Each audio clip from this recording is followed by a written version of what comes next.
भिवंडी सरकारी अस्पताल HMPV virus से लड़ने के लिए तैयार है। निजी वालिया मामा ने अस्पताल की स्वास्थ्य देखभाल की समीक्षा की। कोरोना के बाद अब चीन से एक नए एचएमपीवी वायरस का प्रकोप फिर से शुरू हो गया है और बेंगलुरु और नागपुर के बाद भारत में एक बार फिर स्वास्थ्य व्यवस्था चरमरा गई है।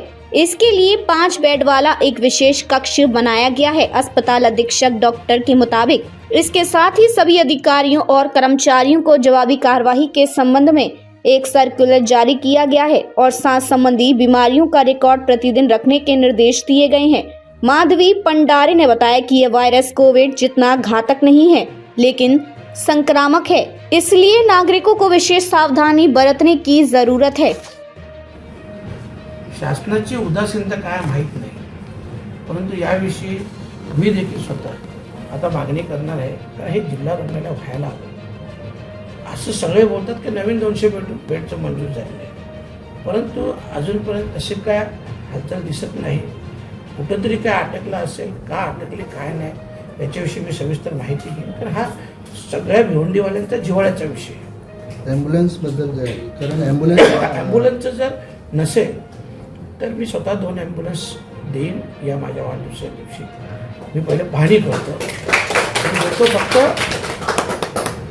त्याची व्यवस्थित देखरेख केली पाहिजे।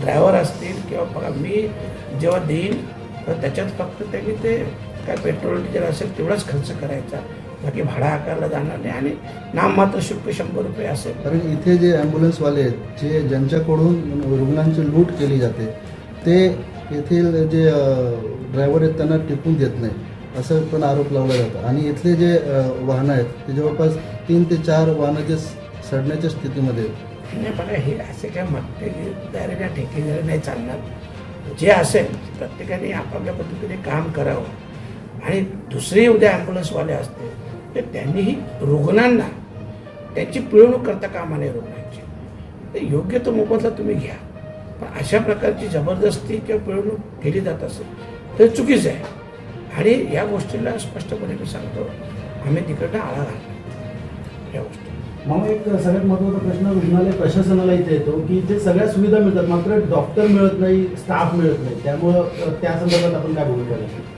बघा हे आपण पाहिलं असेल, माझं नेहमी एक म्हणणं असतं की शासनाने एकतर आरोग्य विषय आणि शैक्षणिक विषय हे 2 विषय खूप प्रायोरिटी बेसवर हाताळायला पाहिजे। आज आपण डॉक्टरांचे पगार पाहता, आमचे सिस्टर लोकांचे पगार पाहता, शहरात तरी थोडंफार ठीक आहे, ग्रामीण भागात तर खूप वाईट अवस्था आहे। खरं म्हटलं तर ग्रामीण भागात येण्या जाण्याचा प्रवास खर्च एवढा असतो आणि त्यांना पगार जर इथं 60,000 असेल तर 30,000 दिले जातात, ह्याच्या उलट दिलं जातं।